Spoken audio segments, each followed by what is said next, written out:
Hola, bienvenidos a esta nueva exploración profunda. Yo soy su anfitriona y la verdad estoy muy emocionada por nuestro análisis de hoy. Hola, ¿qué tal? Un gusto enorme estar aquí de nuevo. Y sí, el tema de hoy es, digamos, bastante especial.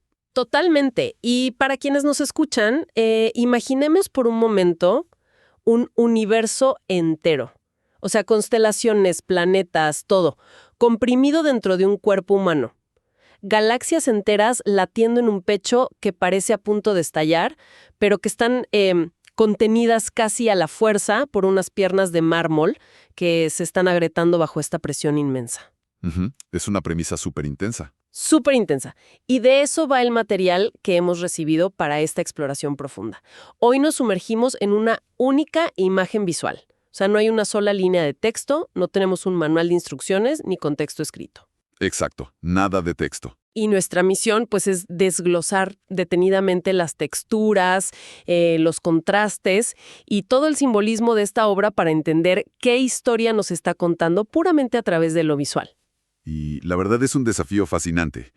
Porque, o sea, cuando analizamos un texto, las palabras te ofrecen una falsa sensación de control, ¿verdad? Claro, hay una estructura lineal. Sí, exacto, una estructura. Pero al enfrentarnos a una imagen de esta magnitud y complejidad, el cerebro entra casi en un estado de alerta. Tiene que empezar a conectar puntos basándose puramente en la fricción entre los materiales o, digamos, en cómo interactúa la luz con la oscuridad. Totalmente de acuerdo. Y esa fricción es evidente desde el mismísimo primer segundo. Para que todos estén construyendo esta escena con nosotros en su mente, el encuadre central de esta imagen nos muestra a una figura humanoide femenina. Y ¡wow! Tiene un impacto que captura la atención de inmediato. Es magnética, sí. Sí, muy magnética. Todo comienza con una cabeza de cabello blanco, pero un cabello larguísimo que cae con una suavidad, o sea, irreal. Y el rostro es de una palidez casi inmaculada. Ujú. A primera vista, la expresión sugiere, no sé, una paz absoluta, digamos. La mirada apunta ligeramente hacia abajo y parece haber una calma perfecta. Te da la impresión de ser una figura celestial que simplemente está descansando. Bueno, podría parecer eso a simple vista, claro, pero si nos detenemos a analizar el contexto de lo que ocurre justo debajo de ese rostro, la lectura cambia por completo. ¿Así? ¿Tú crees que cambia tanto? Oh, totalmente. Esa expresión no es necesariamente paz, digamos. Es más bien la calma en el ojo de una tormenta visual sumamente violenta. ¡Wow! Me gusta esa analogía. Es que es una serenidad que funciona como un ancla psicológica para quien la observa, porque el resto de la figura, o sea, de ahí para abajo, es un estudio brutal de inestabilidad y de contrastes súper extremos. Bueno, vamos a desempacar esto.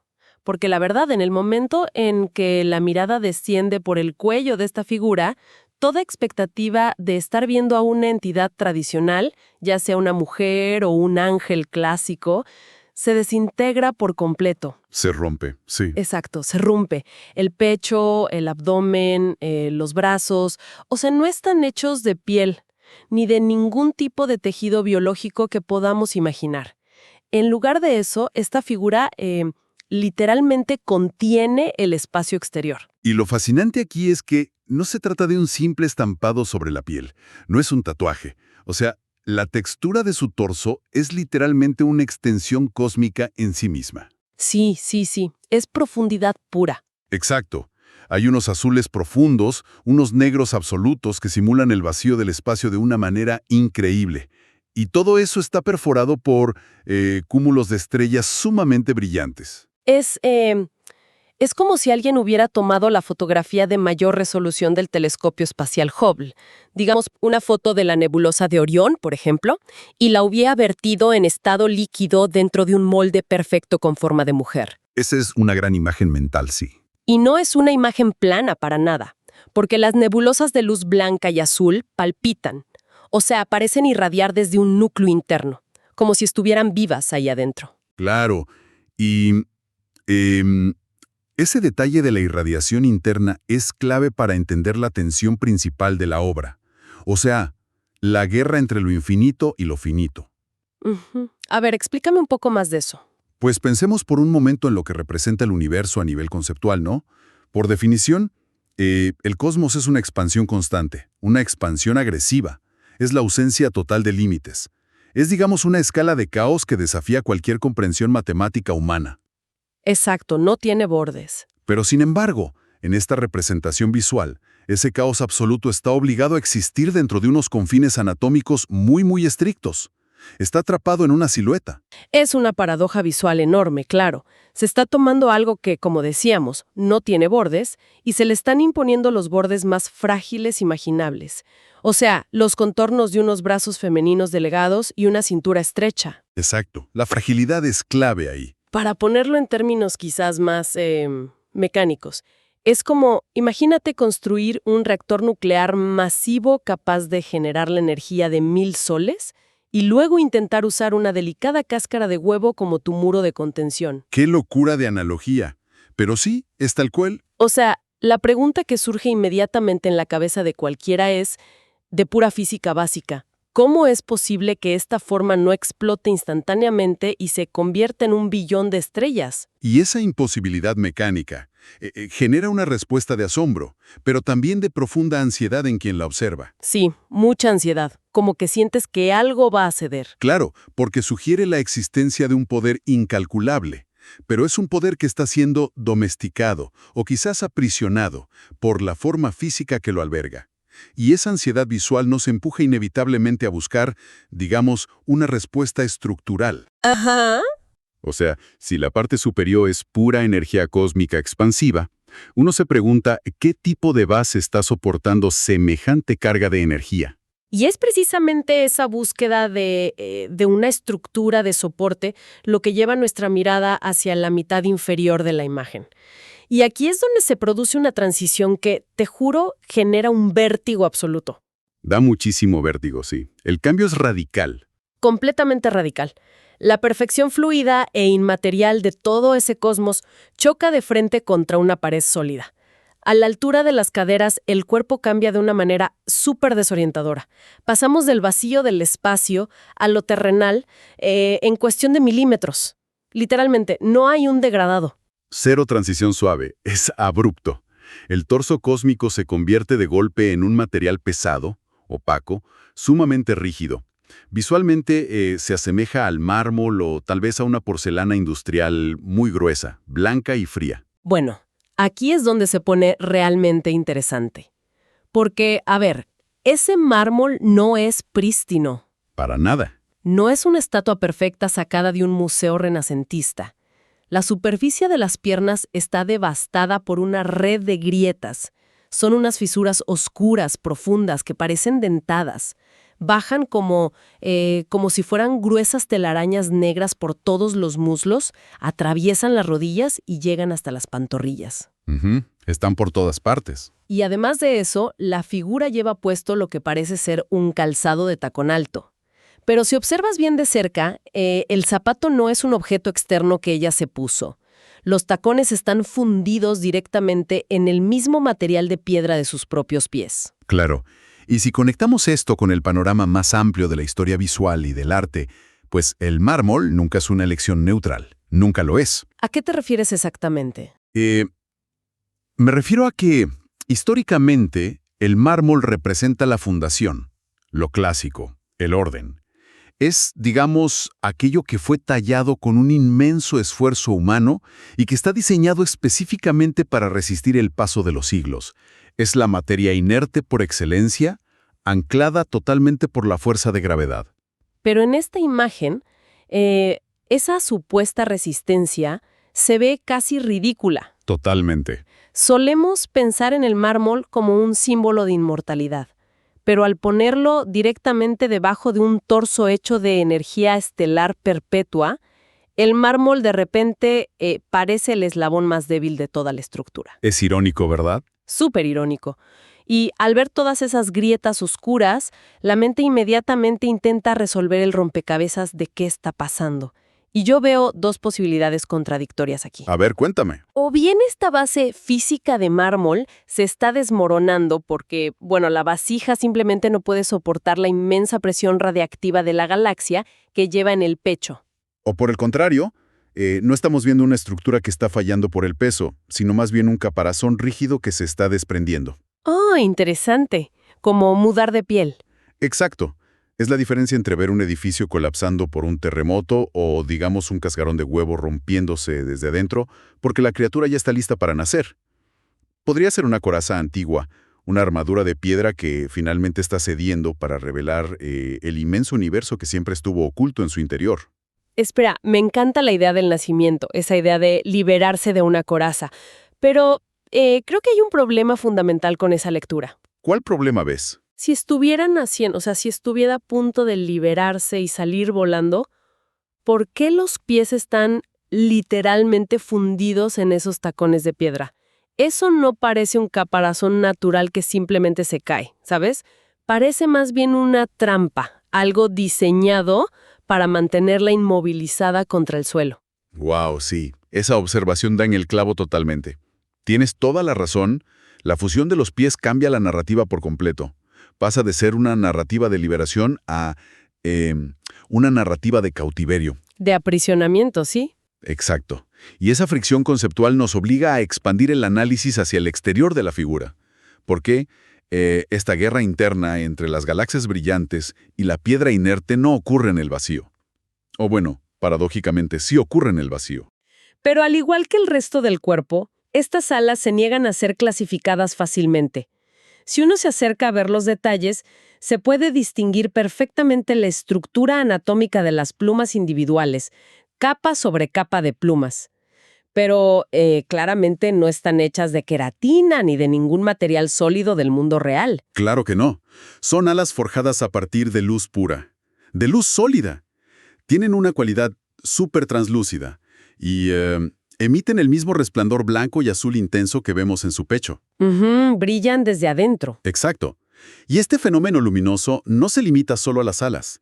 Si miras con atención, alrededor de toda la silueta flotan innumerables partículas luminosas. Como polvo de estrellas. O si volvemos a mi analogía del reactor nuclear de hace un rato, son como brasas que flotan en el aire después de un gran incendio forestal, ¿no? Chispas desprendiéndose de una energía masiva. Me gusta esa imagen, sí. Pero todo este brillo, toda esta violencia lumínica, contrasta de una forma casi agresiva con el fondo de la imagen. Es un espacio de oscuridad absoluta, completamente negro. O sea, no hay montañas a lo lejos, no hay un suelo definido que se extienda hacia el horizonte, ni siquiera hay otras estrellas en el fondo. Solo la negrura total.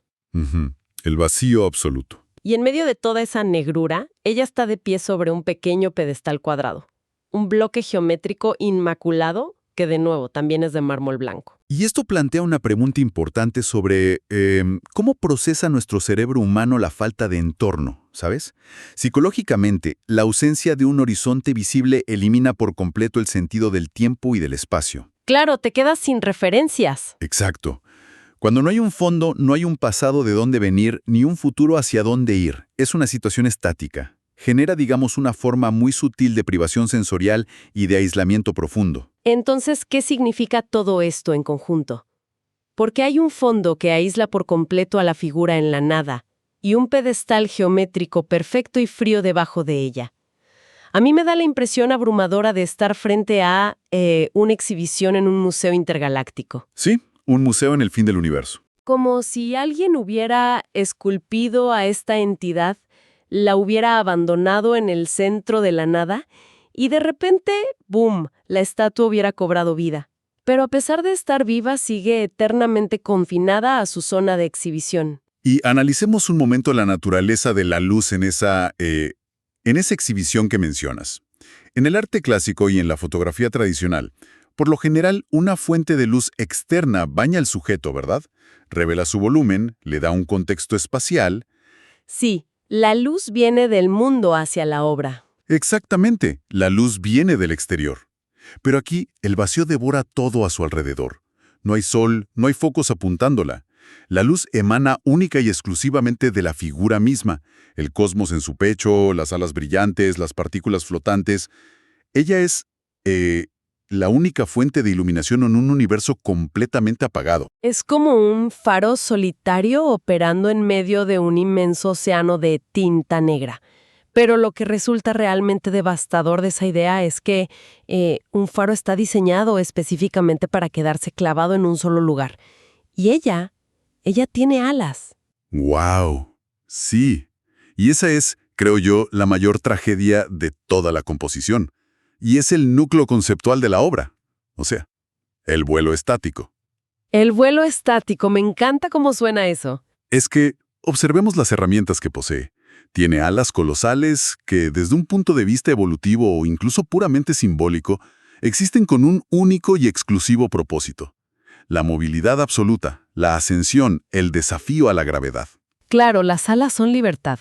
Exacto. Y además de las alas, tiene la energía térmica y cinética de un universo entero vibrando y latiendo dentro de su torso. O sea, tiene el motor más potente jamás concebido por nadie. Y además tiene las alas perfectas para usar ese motor. Pero las ruedas están fundidas en cemento. Sus pies de piedra grietadas se aferran a ese bloque, a ese pedestal geométrico, que, si lo piensas, es la máxima representación del determinismo. Totalmente. Un cuadrado perfecto no ocurre de manera natural. No vas al bosque y encuentras un pedestal cuadrado.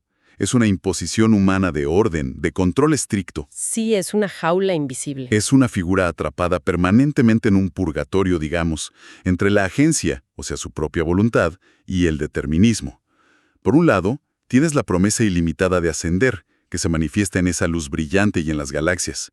Y por el otro, el peso abrumador de la realidad, manifestado en el frío mármol y en la gravedad.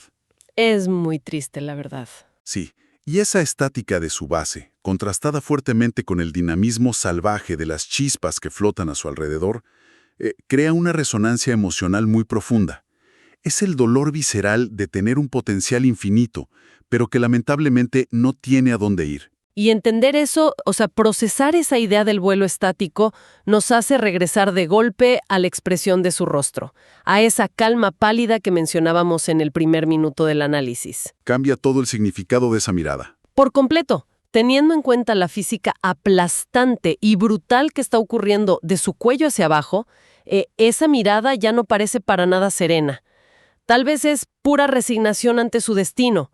O quizás es la concentración extrema, casi agónica, de alguien que está intentando mantener un equilibrio que es matemática y físicamente imposible. Claro, porque, a ver, es difícil siquiera concebir lo que sería sostener literalmente la furia del cosmos sin tus propios pulmones, tener la capacidad intrínseca de volar y atravesar constelaciones enteras, pero al mismo tiempo sentir cómo tus propias piernas de piedra se astillan y se parten bajo la presión de no poder moverte ni un solo centímetro de tu estúpido bloque de mármol. Es una brutalidad, sí, pero es una brutalidad enmascarada de belleza. Yo creo que si tuviéramos que destilar las ideas principales que hemos extraído de este proceso tan intenso de leer, entre comillas, una imagen, que carece por completo de palabras, la línea principal sería la tensión de la extrema dualidad. Exacto, la convivencia de opuestos. Sí. Tenemos una imagen que fuerza un universo ilimitado a encajar a la fuerza en una silueta restrictiva. Muestra unas alas etéreas, hechas puramente para el escape, atadas a unas piernas de mármol denso que se están desintegrando. Es la inquietante realidad de existir entre dos estados irreconciliables, ser una piedra inerte y ser una estrella en explosión, todo al mismo maldito tiempo. Y fíjate, el valor de realizar este tipo de inmersión visual tan profunda no se limita solo a apreciar la técnica increíble del arte digital. Claro que no, va mucho más allá. Va mucho más allá, exacto. Cuando entrenas el ojo para notar por qué una textura choca tan violentamente con otra o para cuestionar el origen exacto de la fuente de luz en un espacio cerrado, de alguna manera se afina tu capacidad para interpretar las dinámicas del mundo real. Las tensiones visuales suelen ser grandes espejos de las tensiones humanas, ¿verdad? Totalmente. Siempre lo son. Esa es la aplicación perfecta de este conocimiento, me parece.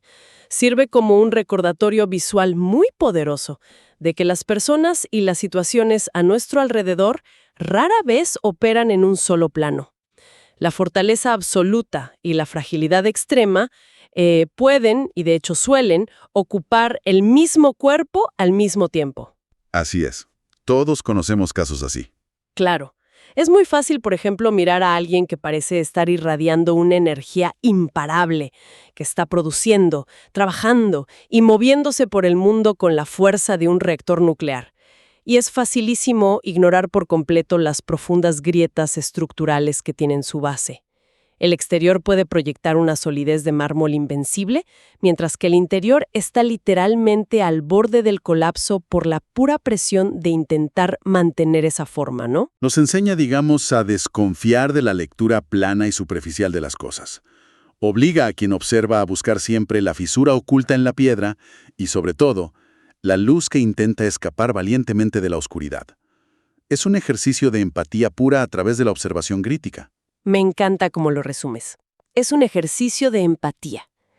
Y hablando de esa luz que intenta escapar, hay un último pensamiento que me surge al intentar cerrar el círculo de esta imagen.